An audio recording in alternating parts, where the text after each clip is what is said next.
To start the supportive practice session, can I kindly request everyone to say sadhu, please? Sadhu, sadhu, sadhu. Namo tassa bhagavato arahato samma sambuddhassa. Namo tassa bhagavato arahato samma sambuddhassa. Namo tassa bhagavato arahato samma sambuddhassa.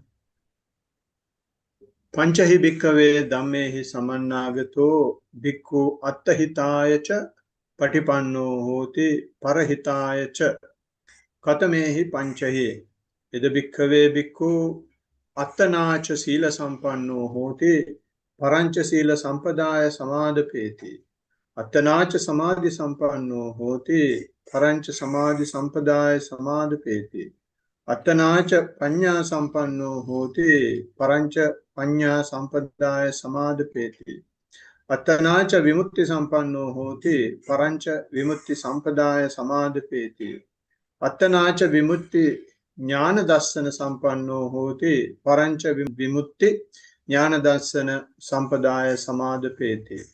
Sadhu, sadhu, sadhu.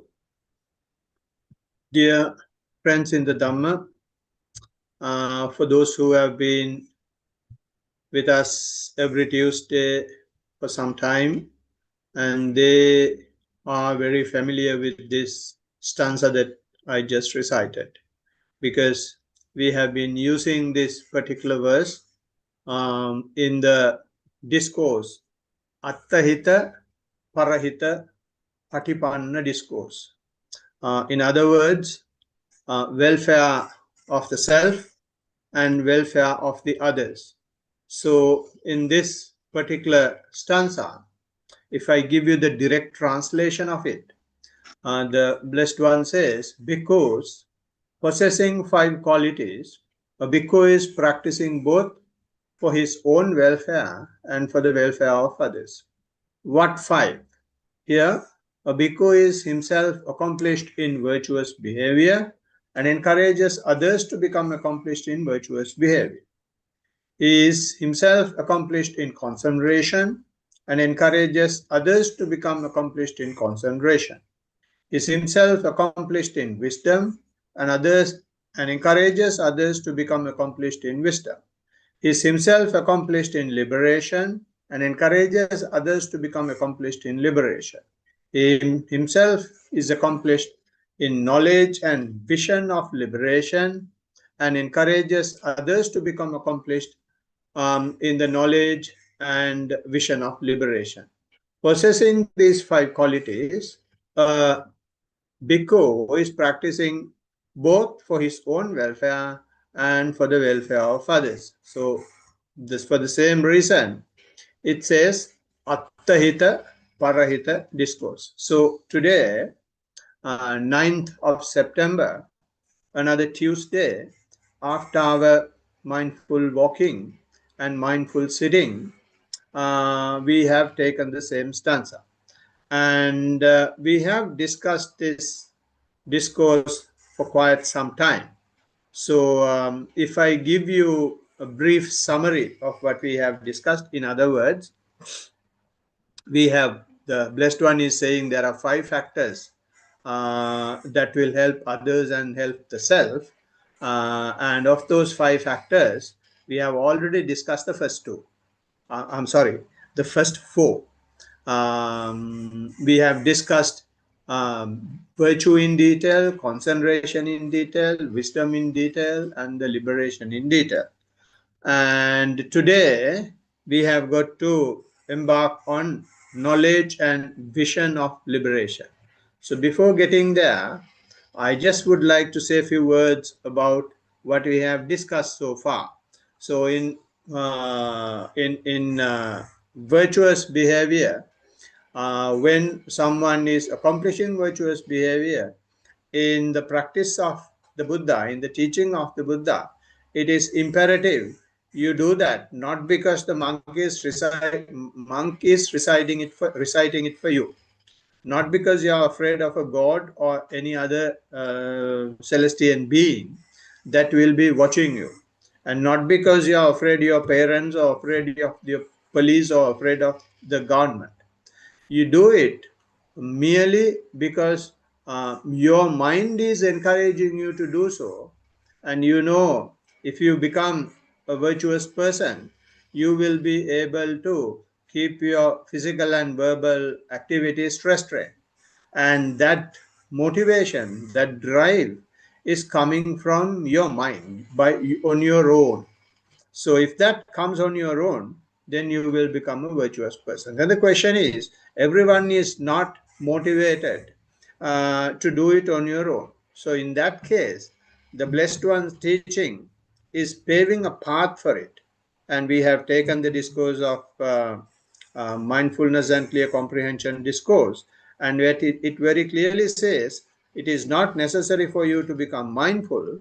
It is not for you to be it is not necessary for you to become virtuous, but if you become mindful, then you will be able to see that you are not mindful, and you will be able to see that you are not virtuous. And when you are able to see that you are not virtuous, because from mindfulness, what happens is you become a mirror to yourself. You start seeing yourself. You start seeing your physical and verbal and mental behavior, mental characteristics, and mental activities. So when you see these things, all this time you have not seen, but the introduction of mindful will pave the path for you to do that. And once it happens, you will be ashamed of yourself for certain things that you are doing, especially physical and verbal. And then you will be moral. You will develop moral shame and moral fear, and that will lead to restrain your faculties, restrain your deeds, and then you become a virtuous person. So that's the virtue we are talking here. And once you become virtuous person in that manner, driven by the mind, driven by mindfulness, then you will be able to teach others as well how to do it. Not because you are afraid of any thing living or anything in some other world, right? So you are become when you become virtuous, and when you gradually develop your virtuous behavior, since it is driven by the mind, since it is driven by the mindfulness, one will be able to see, although your physical and verbal activities are restrained, inside in the mind, there is no restrainment. The mind is always, jumping up and down like a wild monkey, like a mad, crazy wild monkey. So you will see, although you don't do any nasty things, you will have a lot of sensual desires within you. You will have tremendous amount of hatred within you. You will have some sort of lethargy within you, and you will have a lot of agitations and anxiousness about you, and you will have a lot of skeptical doubts within you. So when you see these things, which we call obsessional defilements or else hindrances, you may see the need to have mental restraint as well. So when you see the need, then only the mindfulness will really kick in, and then you will be told if it is me, or if someone is following the exact word of the Buddha, keep the mindfulness to the fore. So once you keep the mindfulness to the fore, no matter what happens, no matter what object that comes your way, you will be simply observing it. You simply become an observer. So once you become an observer, irrespective of whether it is the primary object that you have selected, may it be walking, or may it be sitting, or may it be something else, or any hindrances that comes your way, you simply become an observer.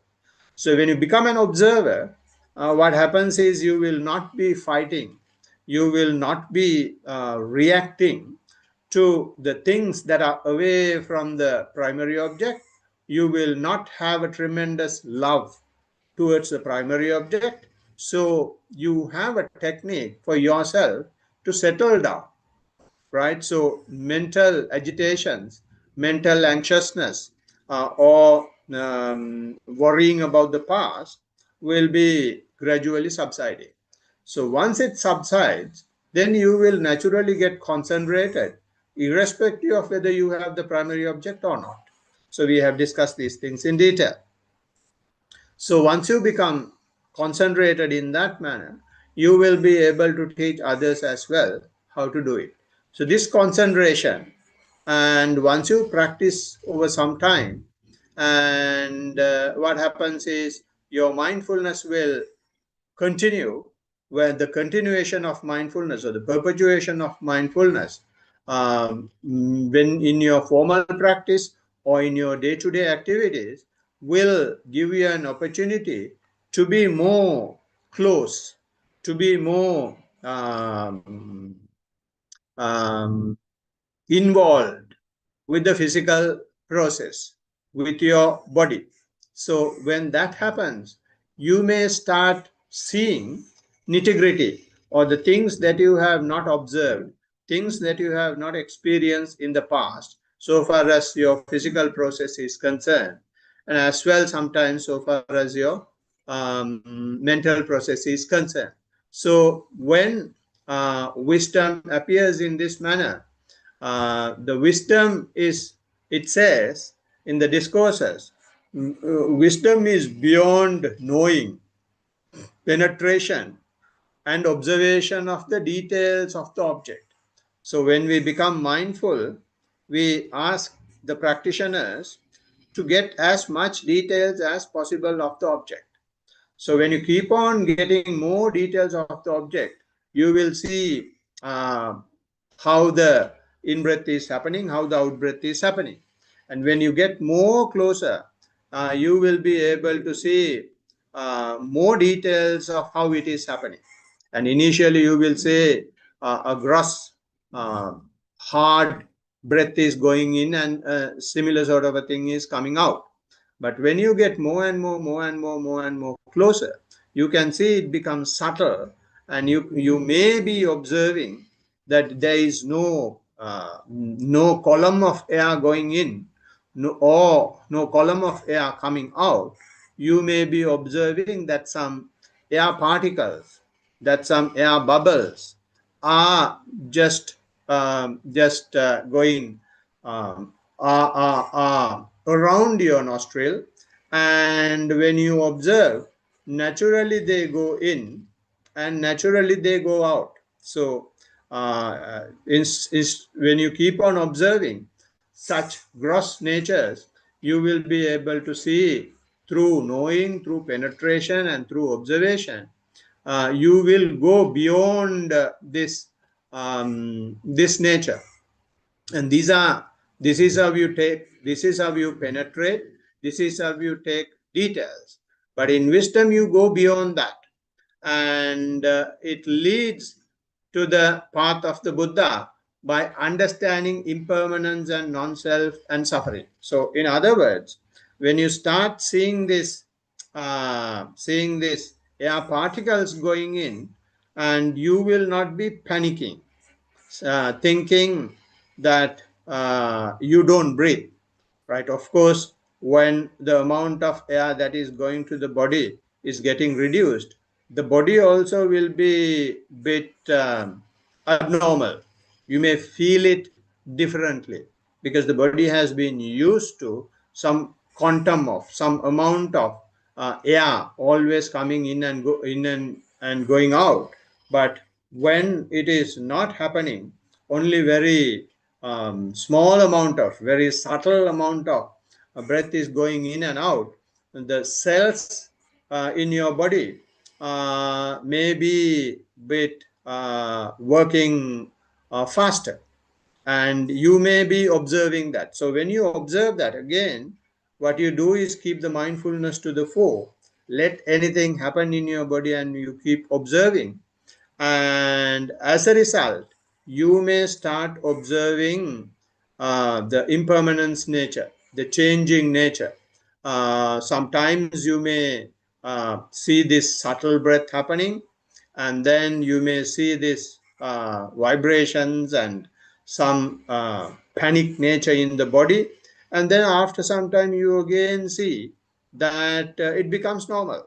You breathe normally, and then body becomes normal, and then once again after observing sometimes it changes. You may fall asleep, or you may slither down as well. Sometimes many things will happen, but again everything becomes normal and you keep observing. So when these natures are being observed, and if you don't question them, and if you let whatever happens happen, but you simply become an observer, not just an observer with a smile, what you are now accepting is neither the main object nor the subsidiary object. You are accepting the nature of change, or changing nature, changing phenomena. So therefore, in a way, you get used to impermanence, and then you realize that things are happening beyond your control. So since you allow these things to happen, you will be gradually moving away from suffering. So this is the theoretical explanation, and with bit of experiences. And although you have this observing this nature, but still you are not liberated. Now you have come to the point, and you let it happen.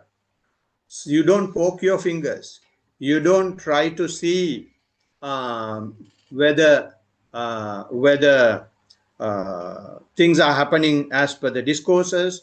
You don't try to see whether this is happening according to higher Dhamma, or you don't see whether this is happening exactly as the teacher says.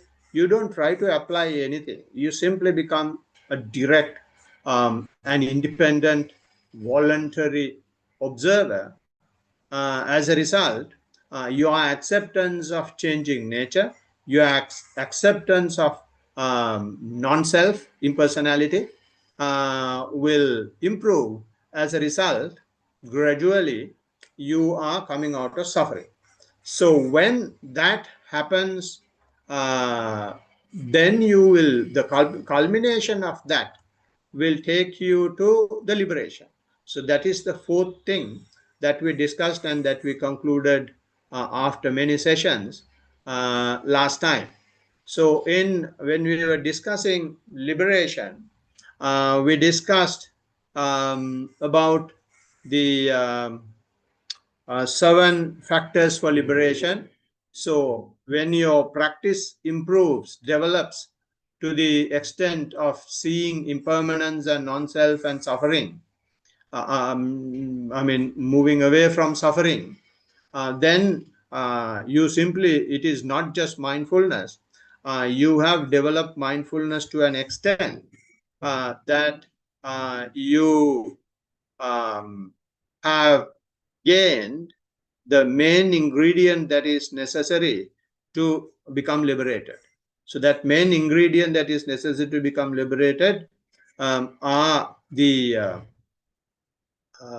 7 factors for enlightenment. So which we call Saptabojjhanga Dharma. So which we have discussed in detail. So when you develop Bojjhanga Dhamma in that manner, then we also discuss about 5 faculties that lead to liberation. When you listen to someone teaching you, or when you teach yourself, or when you chant, or when you, as mentioned earlier, when you penetrate into an object, or when you become concentrated. So these are the 5 faculties for liberation. So when those 5 faculties of liberations are at work, you change. You may see that you are acquiring new skills, to become more ardent, to become more patient, and to become more close, to be able to maintain your perpetuation of mindfulness, things like that. Certain qualities will change, and when your qualities will change, they will have internal conversions. So when you have internal conversions, that when you move away from suffering, you will start with your rapture, and then it keeps developing to the extent that it goes to equanimity. And then these 5 faculties of liberation and this changing and internal conversions will destroy your tens and achieve liberation. And when we were discussing liberation, we also discussed types of liberations. Liberations of the mind, liberations by the wisdom, and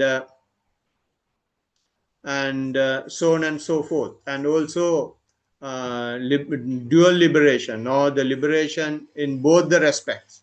So these are the things that we discussed under liberation, and we did that for few weeks. So if someone is interested, I have just given a very simple summary of things that we have discussed for more than 2.5 months, 3 months, and we have been discussing this for quite some time. So if you are interested, you can hop into our YouTube channel, and there will have a separate section or separate playlist for Attahita, Parahita, Sutta.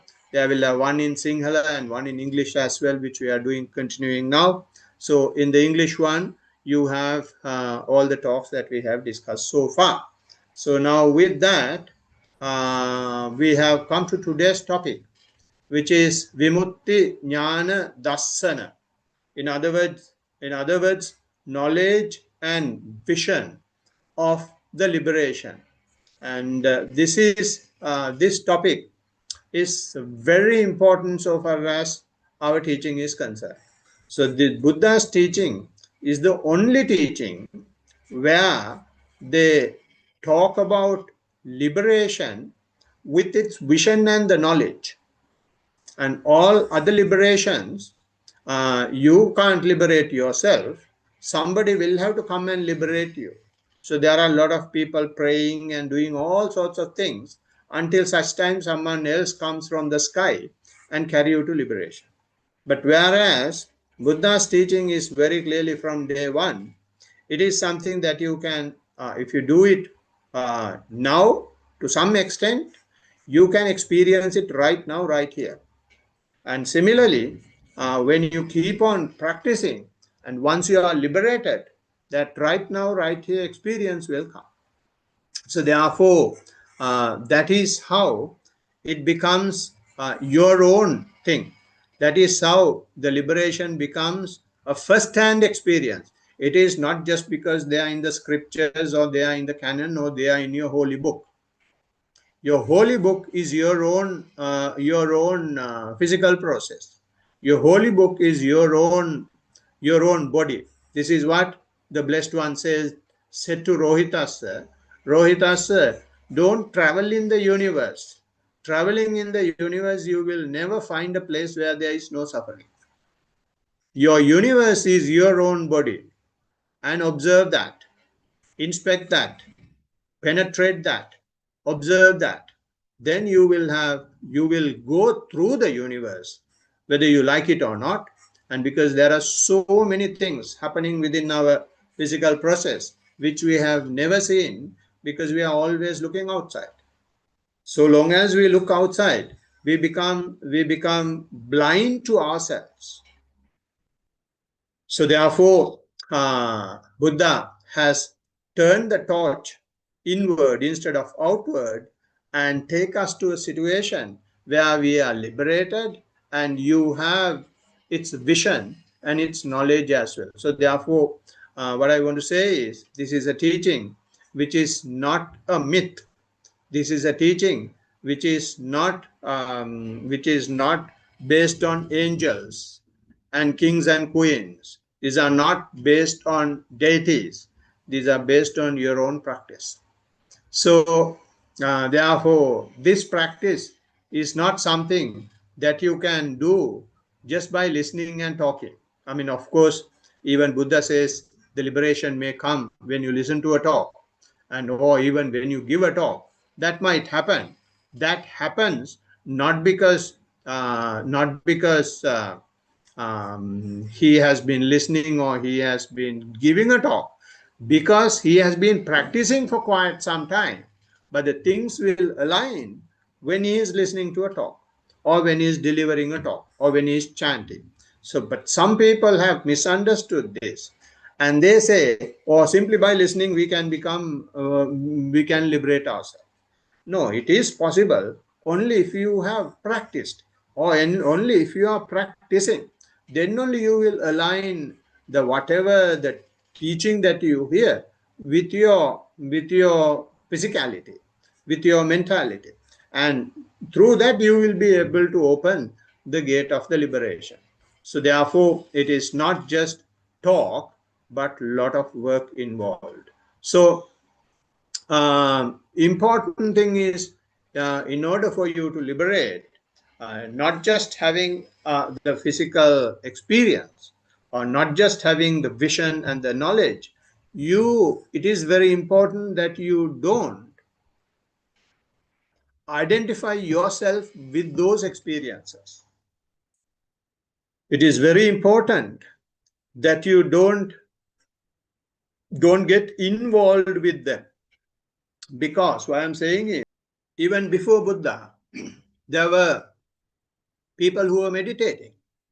But although there were people who were meditating, at one or the other point, they identified themselves with the experience they have.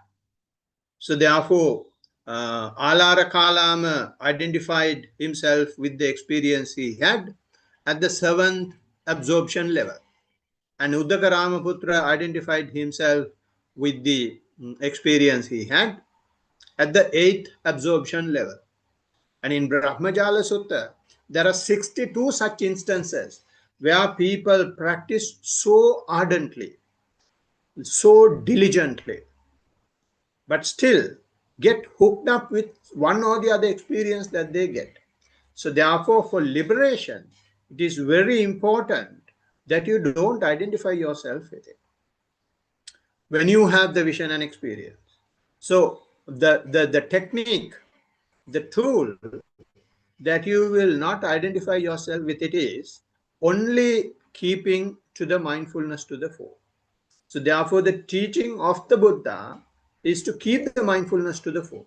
So no matter what happens, no matter what experience comes, whether it's pleasant or unpleasant, bearable or unbearable, agreeable or unagreeable, if you simply keep observing, if your skill of observation, if your quality of observation improves, and if it becomes pure observation, then you have the opportunity not to get involved with whatever is happening. So therefore, it is not just said that you should not identify yourself with it. There is a way to do it as well. The way is keeping the mindfulness to the fore. So far as I am concerned, all my teachings are based on this most important teaching of the Buddha: keep the mindfulness to the fore, keeping body as the focal point. This is the revelation. This is the revolution that the Blessed One brought to the universe. And there are many other things that he has taught. And all those are based on this simple change in your attitude, this simple change in your skill. Very simple thing. But I mean, it is easier said than done. But a human being can do it. So when you keep the mindfulness to the fore, you will let whatever experience come, and you will simply become observant. And even if you can't become observant initially, you will get used to observing them. So one or the other day, sooner or later, you will be able to observe it without getting involved. So this happened to Buddha as well. On the day he became the enlightened being, how he sat down was, I will not get up, even if my flesh dissolve, even if my bones crack open, I don't care. I will get up only after liberation. So that means even Buddha, before that particular day, he has given up, but he kept on practicing. So it came to a climax for him to determine, I will let anything happen, and I will simply keep observing. So therefore, initially, even a practitioner will not be able to do it, but he will have the experience, and his continuous practice, continuation of the practice will give him an opportunity to gradually improve and ultimately not get involved with whatever the phenomena that is unfolding. So when that happens, it is very important that it is very important that the practitioner is ardent, not the teacher is ardent, irrespective of whether the teacher has achieved or not, irrespective of whether the teacher is liberated or not. If the practitioner is ardent, then he will be able to liberate. So there was a monk during Buddha's time. His name was Mahasiva. He was a very popular meditation master, and he did not have at least 2 minutes uh, rest every time, even when he was washing his hands, even when he is wearing his robe. In most of the instances where there is a slight time gap, there is someone to meet him and to get his practice, or the kamatahan cleared, the reports cleared. So one day, one of his disciples, who has become an enlightened being, and checked whether the teacher has achieved, because they have the power to do it. And then he realized that the teacher has not yet reached at least the first level of liberation, Sotapatti, stream winner. And then he thought, I should go and teach him, or I should go and inspire him, and went and tried to get an appointment. So he was not able to get an appointment. Venerable Mahasiva was telling his student, thank you very much for coming. I don't have at least 1 minute to allocate to you. I'm very sorry. Then the student has said, don't worry, you will not have time to die even. And then he has gone. So once the disciple has left, Venerable Mahasiva has been thinking why he came, such an obedient student. He came and told me that I will not have at least some time to die. Then that created a real urgency within him. And then he decided to stop all the teaching. And then before the dawn of the following morning, he left the monastery, and he walked far away. And after walking far away, he reached a very remote monastery, and then met the chief monk, and asked the chief monk to give some kamatahan, give some advice to continue his practice. And then the chief monk, looking at him, said, I'm not giving any instructions these days. Now you'll have to go to the second one. And then when he went to the second one, second in charge, he was wondering, because the chief is usually not sending anybody to him. If someone comes, the chief is handling. So he was wondering why he is sending this particular monk to me. And he thought that there is something hidden here. And then he also decided to pass on. So he passed on to the third, and then he went to the fourth, and went to the fifth, and likewise, so on and so forth. And he finally ended up with a 7-year-old monk, a Samanera, who ordained yesterday. And then this particular senior monk, because by looking at him, he has been having very luxurious posh look. So everyone understood that this person is not going to listen to anybody. So when he went to the last monk, his urgency was so high, and he has told, please give me some instruction. Then that small monk, 7-year-old monk, has said, you are like my grandfather, and I can't give you any instructions. You are never going to listen to me. Then he has begged and begged and begged. And then this monk has said, if you are so interested in having an instruction, you will have to prove me that you are going to listen to me. And then he has shown a pond near the monastery and asked him to go into mud in the robe, and then until he go on his body is covered up to the hip level. So he has gone into the pond, and he has gone until his body is covered up to the hip level.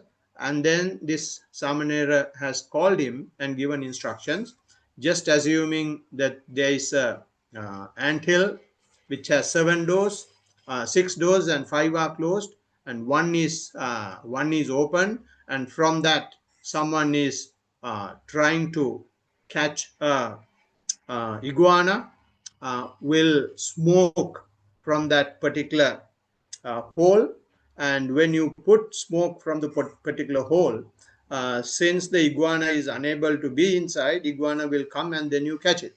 So in that manner, you will have to just sit like an anthill and see in breath and out breath, your all eyes, nose, tongue, body, ears, everything closed.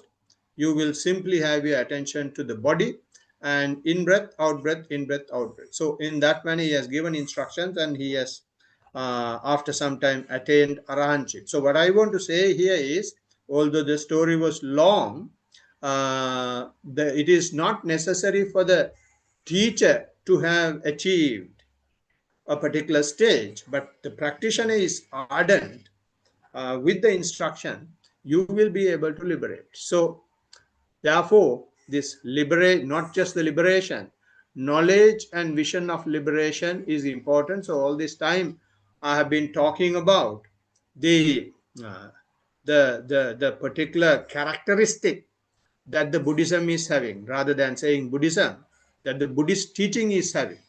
Only in the Buddhist teaching you have this quality of experiencing yourself, and that experience of yourself is called knowledge and vision. So there are uh, 9 such knowledges, 9 such visions, and they are called knowledge of rise and fall, knowledge of dissolution, knowledge of disappearance as terror, knowledge of danger, knowledge of dispassion, knowledge of desire for deliverance, knowledge of reflection, and knowledge of equanimity of formations, and conformity knowledge. So these are the 9 stages that you will have knowledge and vision. So if you take the first one, knowledge of rise and fall, this another thing that I should tell you is, before coming on to knowledge of rise and fall, one may wonder why the knowledge and vision is coming after liberation. In fact, if you have the knowledge and vision of liberation, then it should be the way, then only you will be liberated. So this is another very good point that you will have to understand. Buddha is giving the knowledge and vision of liberation only after you have liberated. So therefore, even if you don't understand whatever I am telling in the knowledge and vision of liberation, you have got nothing to worry. And also, it is very important, if you understand them at least, if you get them at least intellectually, don't please try to apply in your practice. If you try to apply in your practice, then you will not know whether you are organically liberated or whether you have conditioned your liberation. So therefore, Buddha says, the knowledge and vision of liberation will be understood only after you have liberated.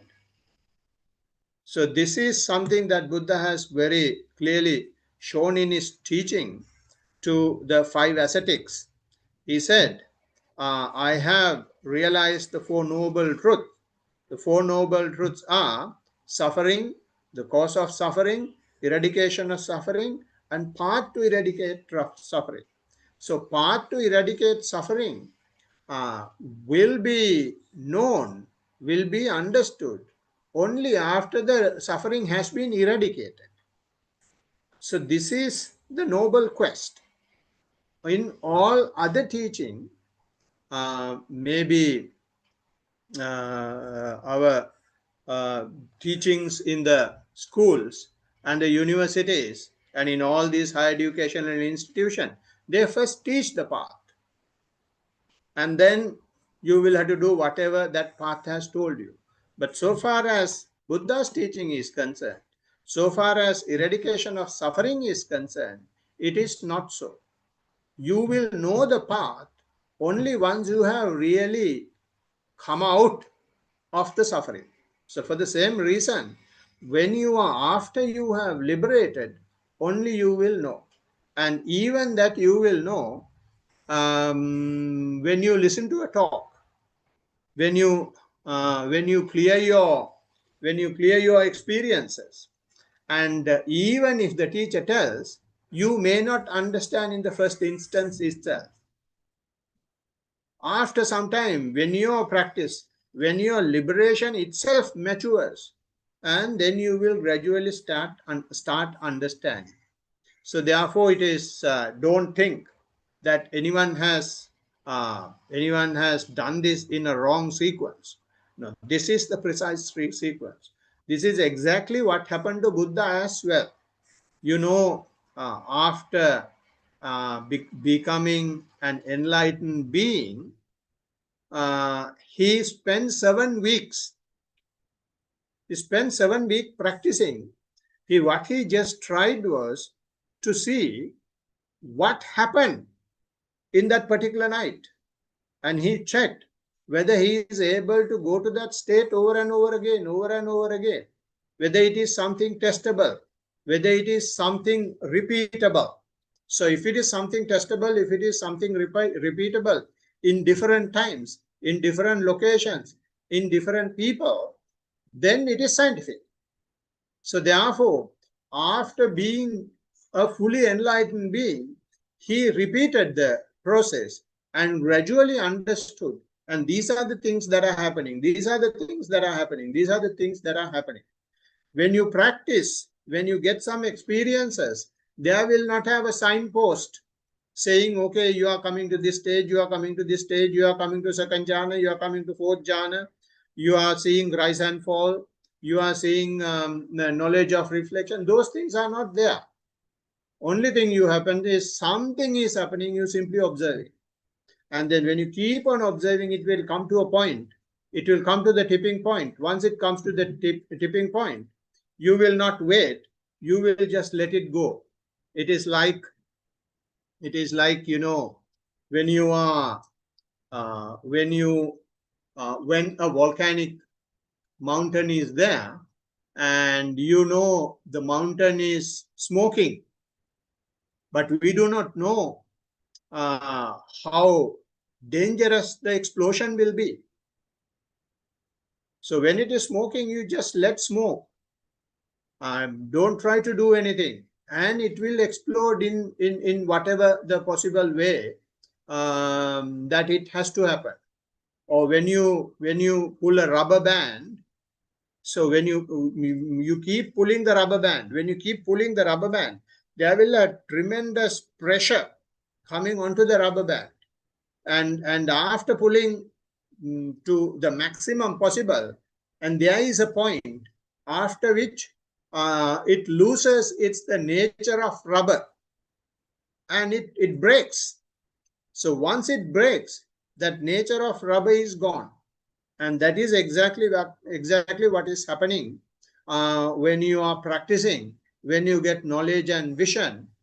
We have our nature to hook on to get involved, to get identified with the sensual pleasures and sensual desires, or identify ourselves with the form, with the physical process, or identify ourselves with the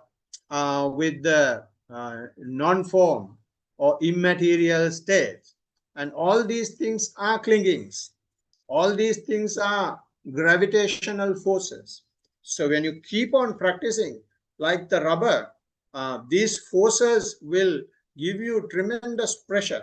But you just keep observing, keep observing, keep observing.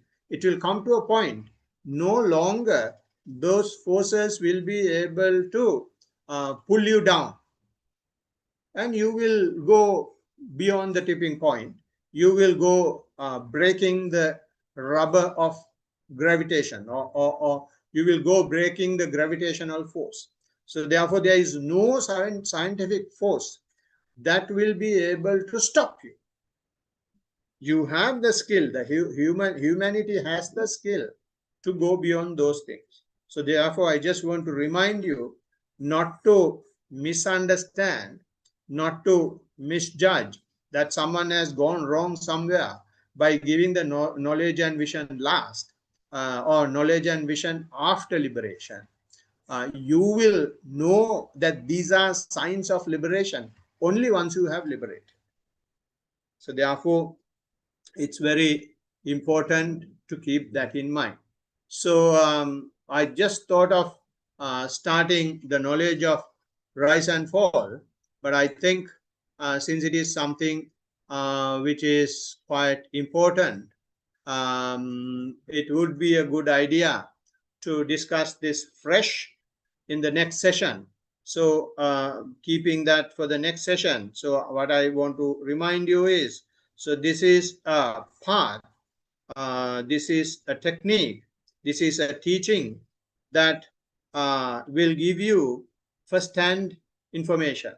There is no need to rely on anybody if you ardently practice. So may you all have that courage and the faith, the energy to realize this knowledge and vision for liberation by yourself. Blessings of the Triple Gem.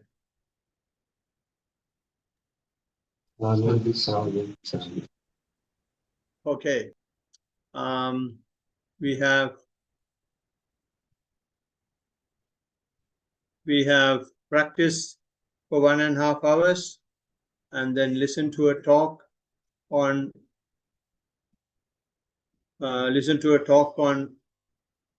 liberation. So we will be able to pass this merit that we have gathered to other living beings in the universe, and may they be well, happy and peaceful. Can I kindly request Chatu to transfer merits? Chatu or Kusal can transfer merit to the rest of the universe, assuming that there are no questions to discuss. May all devas share this merit which we have thus accumulated for the acquisition of all kinds of happiness and prosperity.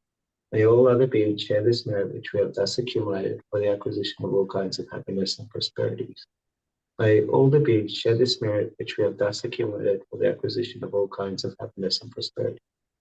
May all beings inhabiting space and earth, devas and nagas of mighty power, having shared this merit, long protect the dispensation.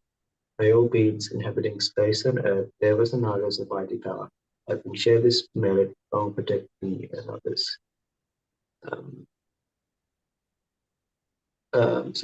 May all beings inhabiting space and earth bear with the Nagas of my Takara, having shared this spirit, long protect me and others. If by deed, speech, or thought, heedlessly I have done any wrong, forgive my master, a victor, greatly wise. If by deed, speech, or thought, heedlessly I have done any wrong, forgive my Dhamma to be seen here and now, timeless. If by deed, speech, or thought, heedlessly I have done any wrong, forgive my Sangha, practice well, incomparable. Let the spirit accrue to our departed relatives, and may they be happy. Let the spirit accrue to our departed relatives, and may they be happy. Let the spirit accrue to our departed relatives, and may they be happy. By the grace of this merit that I have acquired, may I never follow the foolish, but only the wise up to the time I attain Nibbana. By the grace of this merit that I have acquired, may I never follow the foolish, but only the wise up to the time I attain Nibbana. By the grace of this merit that I have acquired, may I never follow the foolish, but only the wise up to the time I attain Nibbana.